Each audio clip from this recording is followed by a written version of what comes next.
Davis steps under center. Gibson and McClendon behind him. Davis with motion by Richard. Will give the ball to McClendon. He leaps. Oh, he doesn't get in. He fumbled the football. Carolina holds. The game is over. And Carolina has won the game. Finley to throw. Over the middle, intercepted. Wolford again. Wolford the other way. At the 30, the 40. Wolford to midfield. Miles Wolford with the pick. The heels on the doorstep of an enormous victory. Left side of the line. Hood standing to Williams' right. Williams gonna throw. One-on-one. Davis has it. Touchdown! Carolina wins! Carolina is the Coastal Division champion! Bernard fields it at the 26. Heading to the far side. Gio at the 35. Gio is at the 50. No, he's not. Yes, he is. Gio is going to take it for a touchdown. Are you kidding me? Connor Barth for the possible win. Snap, spot, kick away, high enough, long enough. It's good! It's good! Carolina has won the game on a 42-yard field goal by freshman Connor Barth. Good gosh, dirty! This is the Heel Tough Blog Podcast. Hey guys, and welcome in to another edition of the Heel Tough Blog Podcast. It's Anthony Pagnotta back with you, and that's right, guys. We have gotten through all the other stuff so far in the offseason, and now, with college football looking like it's at least doing everything it possibly can, it's time to start previewing the season. Magazine season is in full effect, and I am unbelievably excited. And we start out with one of the best guys when it comes to predicting all these things in the preseason. It's Brett Ciancia of Pick Six Previews. Buddy, how's it going? I know it's been a long offseason. It feels like this has been a couple of years, not a couple of months. But how's it been going this offseason? And how exciting was it for you to put together this 2020 preview? Yeah, Anthony, thanks for having me back on. I'm real excited to talk some UNC and some ACC with you. You hit it right on the head. It's been the longest off season ever. I mean, I feel like we say that every year, but this year definitely sets a record in that regard. The last 5 months I've been hunkering down, putting together this 2020 season preview book. It's all 65 teams. It's a one-man show. It's all me. And after last year's edition, I was selected to become a Heisman voter. So, really excited about year 2 with the book. It's crazy how, I got it on sale last Friday, and like a light switch right then, it's like, all right, you go from writing mode to talking season. So, right. I mean, I've been all over the place. I'm excited to talk UNC, and it's just great to be back talking football again.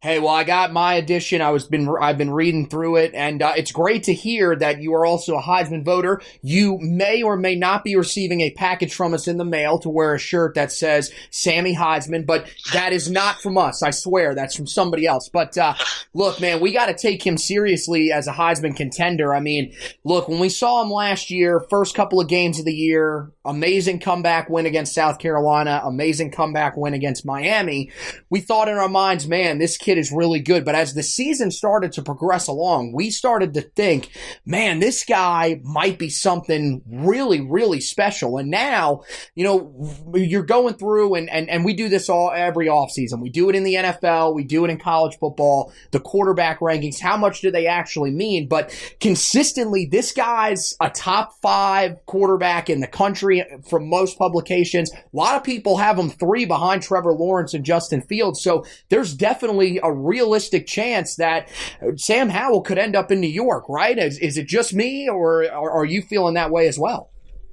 Yeah, no, that's all legitimate praise right there, and I have him on my third-team All-American team there, right behind, like you said, Fields and Trevor Lawrence. But what really impressed me with Sam Howell last year was just you gotta remember he was a true freshman. I mean, people nowadays they might glance over that, but he was a true freshman coming in, learning a pretty complex scheme, a new scheme with Phil Longo, and really just lit it up all season.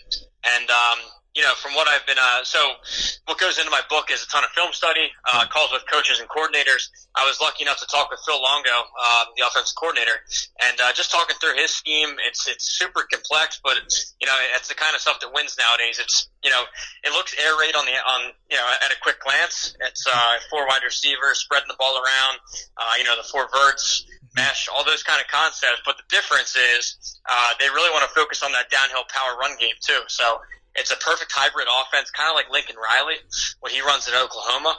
And long story short, what I'm getting at is Sam Howell came in as a perfect fit right away. And in the offseason, I heard that he has been, reviewing even more all-22 tape, NFL tape, looking at every single possible defensive scheme that defensive coordinators could throw at this offense. And I just think that he's going to take a massive step from year 1 to year 2, both, in the mental game and the physical game. And already last year was a top 5 by most metrics. Quarterback rating, top 5, right up there with the 2 I mentioned, plus Keaton Slovis, USC, and Tanner Morgan, Minnesota. So that's some elite company for a true freshman, and that's enough to build a whole program and a whole offense around.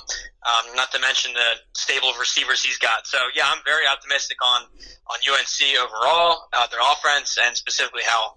Well, way to keep the expectations tempered for him. But, look, he's one of the best deep ball throwers in the entire country. There's no denying that. And that's one of the things that I think is so special about him. But it also helps the guys that he has around him. You mentioned the run game was really strong a year ago. More than likely, if Javonte Williams doesn't get banged up in the game against Pittsburgh, he probably runs for 1,000 yards along with Michael Carter. Javonte graded out as one of the better running backs in the entire country, according to the guys over at Pro Football Focus. There's a lot of really good stuff about the run game, and that doesn't even mention the wide receivers, Daz Newsome, De'Ami Brown, who I just don't think gets enough recognition because this guy tied a program record for touchdown catches a year ago, averaged 20.3 yards per catch, and then of course Bo Corrales as well. You look at all these offensive weapons that Carolina's got. They only lose one guy. Now that's a big guy on the offensive line in Charlie Heck, but is there a legitimate case that Carolina might have the best offense in the ACC, especially with what's going on at Clemson with everybody that's leaving and now Justin Ross not being able to play this year? There's a legitimate claim to it. I'm not just saying this because I'm on a UNC podcast, but when you take a look at my all-ACC team, there's a lot of the Carolina blue, that light blue, all over the page there on offense.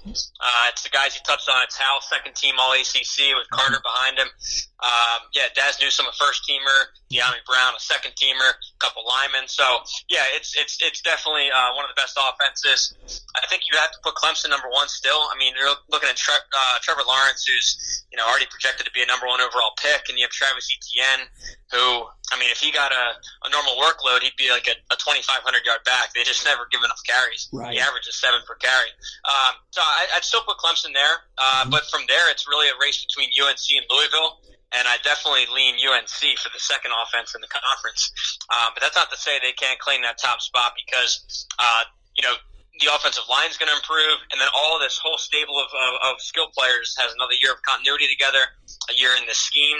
And one element also I wanted to touch on with the offense that, it's going to continue to evolve and take another step. But one thing that flashed in the bowl game was some of that quarterback run with Sam Howell. And I think, if I could get into Longo's shoes a bit and think about what he was thinking, I think throughout the year, depth might have been an issue at quarterback, and it maybe would have been, hey, let's preserve Howell. Let's not have him running 10, 12 times a game and shouldering a lot of physical hits. Let's limit him. But in the bowl game, when he had that freedom, you start to see that new element of the offense. So I think you're going to see more quarterback run, which will just open up everything even more. So it's this is one of the teams I'm most excited to watch. Really, a lot to love about UNC's offense. Yeah, and the quarterback run is something that I think is also going to help this team in the red zone. That was one of the areas they kind of struggled a little bit throughout most of the season. But you are 100% right. No offense to Vincent Amendola, but a true freshman walk-on quarterback is not really the best thing when it comes to trying to win ACC games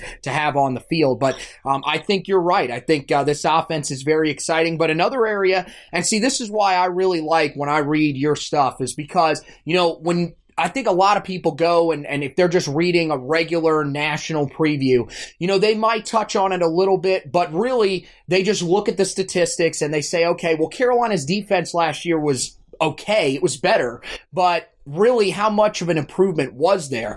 It was a significant difference last year as opposed to the Larry Fedora days where you actually felt like you could trust this defense. What they did with Chaz Surratt was amazing. But it still feels like there's some things that this team needs to do a little bit better. What do you think is the next step for this defense in 2020? Yeah, so I think on a program level first, I think that when Mack Brown was hired, you saw all these guys go to Twitter right away and start firing off joke tweets, and it's like, my take on it is, hey, let's see his coordinator hires, and let's see 2 or 3 years from now how this thing shakes out. I think I'm on the right side of that right now. Both these coordinator hires were home runs. We touched on Longo. With Jay Bateman, what he wants to do, it's pretty complex. He calls it positionless. It's this hybrid kind of stuff. You guys saw it last year. So I think that you're going to see that take another step too this year. It's hard to implement that in year one. Just in his debut season. Not to mention that injuries really piled up there, especially in the secondary. Losing some key guys to injury, had to kind of play a little bit more vanilla than he'd have liked last year. So I think bringing back most of the secondary, Chaz Surratt in the middle.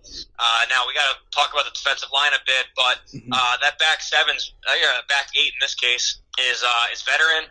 Got some star power, and I think we'll be able to learn more of this complex scheme. And I think that it could definitely take a step forward and be more of a complement to the offense. Well, I think you mentioned one of the ones that will be an answer to this question, but there are some question marks with this team coming into 2020. It feels like, all the national media pundits that have been hyping them up, talking about Sam Howell, talking about this great offense, Chaz Surratt, it kind of gets glossed over that there are some things that need to be addressed in the offseason here. What do you think some of those biggest question marks are heading into what is presumed to be this 6-week camp that's coming up and then eventually over into fall camp? Yeah, for sure. I mean, there are a lot of high points, but some things to look at that could make or break maybe a division title run. I think defensive line is definitely a question mark right now. It's not to say they can't fix it, but you're looking at a group losing a strong duo there with Jason Strobridge and Aaron Crawford both entering the NFL, and that's 2 out of a 3-man front. So over half of that D line's got to be replaced. Now, yes, they had a nice 2020 recruiting class.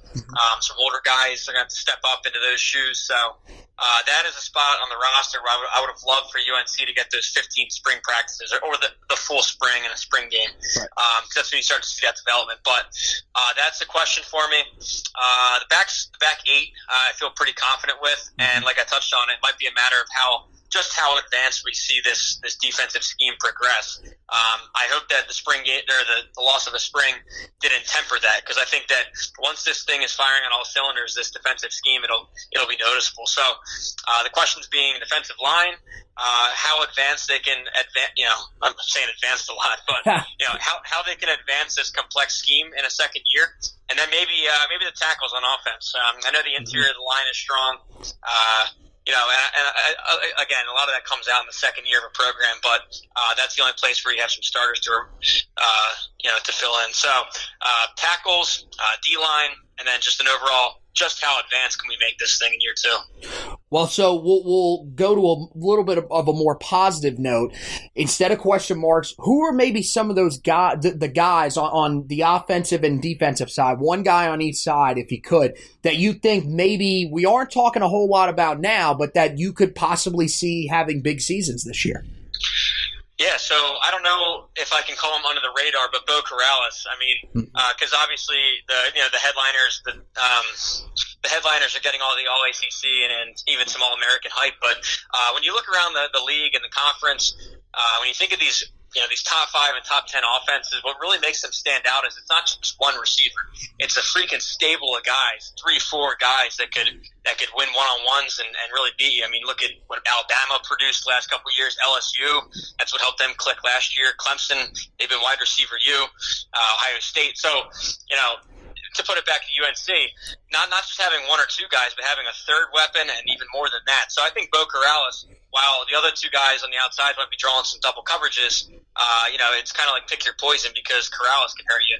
he had a ton of big plays last year, 6 touchdowns, and it just seemed like a pretty steady highlight reel with him involved. So that could be a breakout guy alongside the other 2,000 yarders. And then defensively, again, I don't know if it's considered under the radar amongst UNC circles, but just talking about the difference maker, Patrice Rene, he was a difference maker against South Carolina and Miami early in the year. With him knocked out, though, from injury, you started to see it take, I don't want to say a step back, but it did lose some of that, some of that, surge. So with him back in the lineup, like I said, it'll allow him to be more free in his coverage calls and maybe get more complex. So that's kind of the difference maker coming back that we didn't see the last, 10 games last year.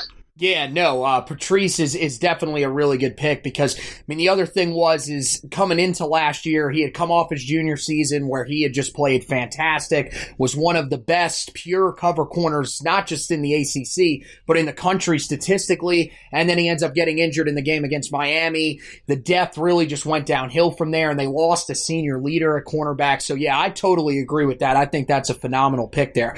The last thing that I'll ask you before I let you go, you're also a guy that really takes recruiting into account big time. And look, Carolina, we can't ignore what is happening right now in this 2021 class. Just yesterday, 5-star cornerback Tony Grimes commits.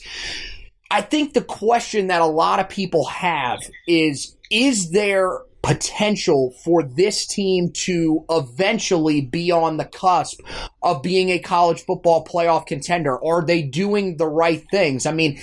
Could you see in a couple of years potentially you writing one of these previews where Carolina is one of those teams that you could be putting in your college football playoff?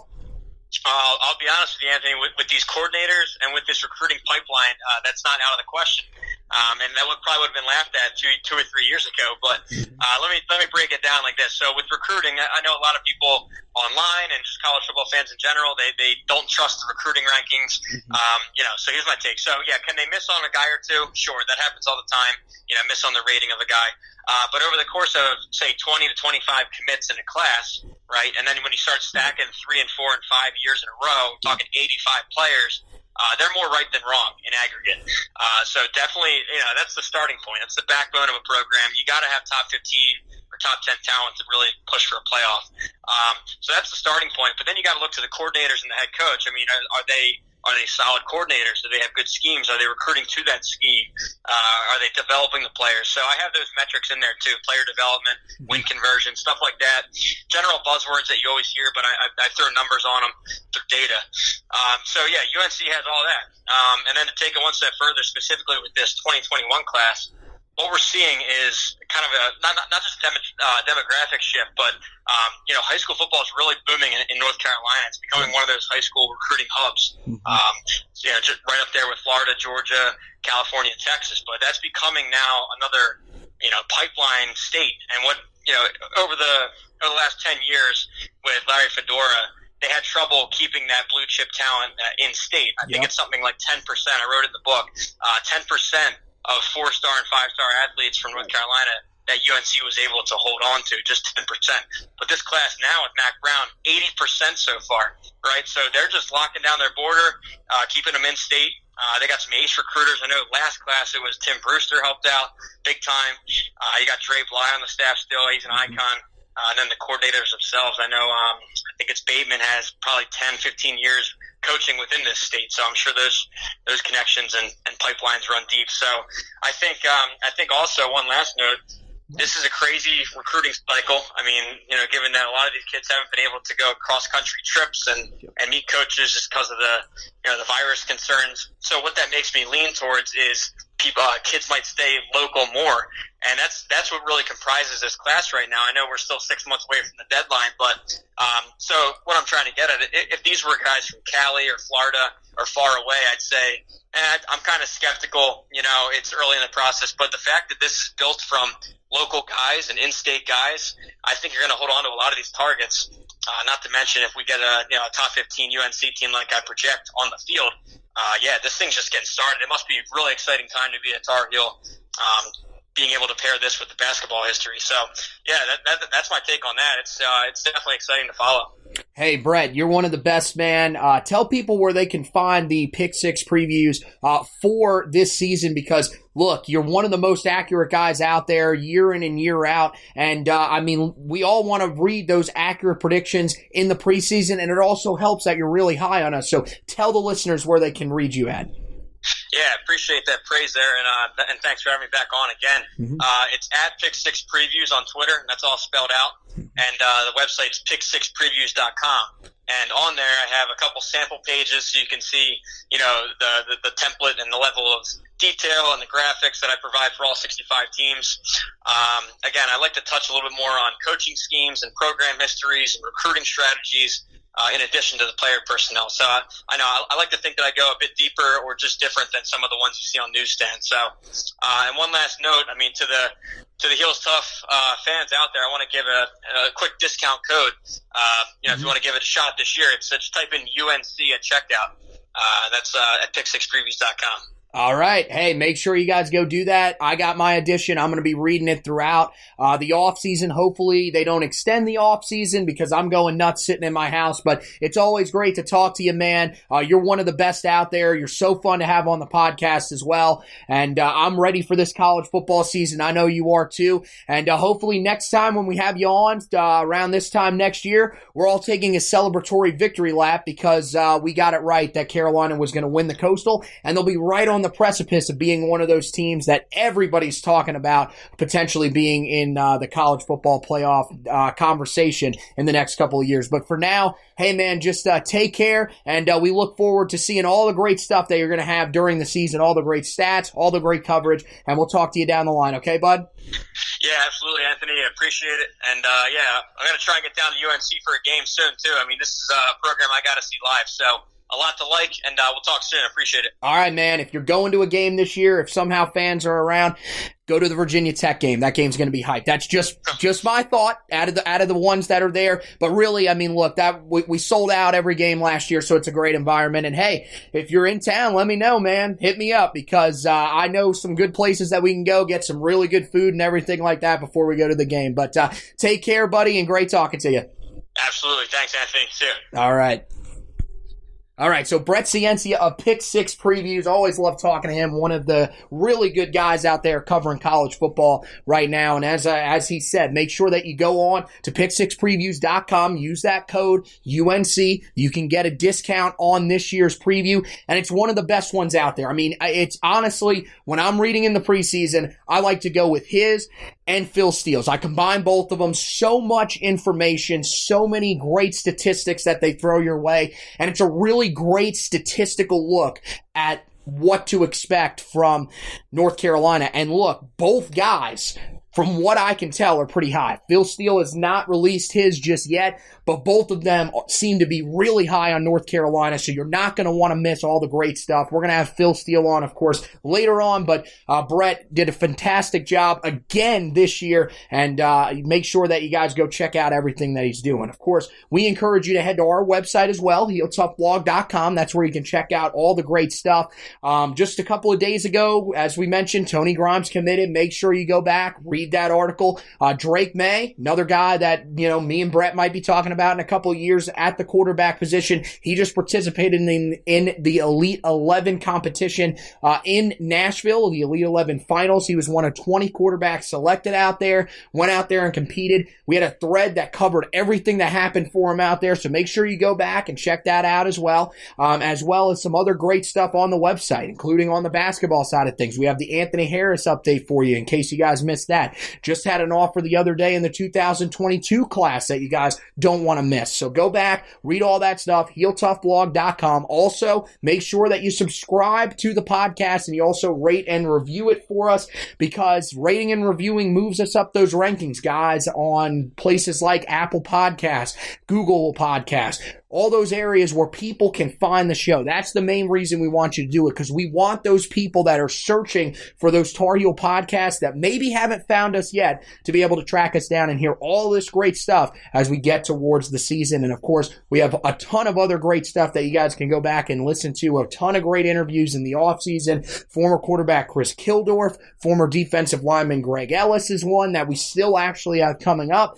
There's so many great interviews that we did this offseason. Make sure you go back and check out all of those, some really great stories that were told there. And of course, we're going to have you covered with everything, both here on the podcast and on the website as we get closer to the season, on the status of college football in 2020. As of right now, a lot of people still seem pretty confident that it's going to happen. It might look a little bit different, but either way, we're going to have you covered on both the Heel Tough Blog website and the Heel Tough Blog podcast. So once again, want to thank Brett Ciancia of Pick Six Previews for joining us. Want to thank you guys for listening, and as always, go Tar Heels!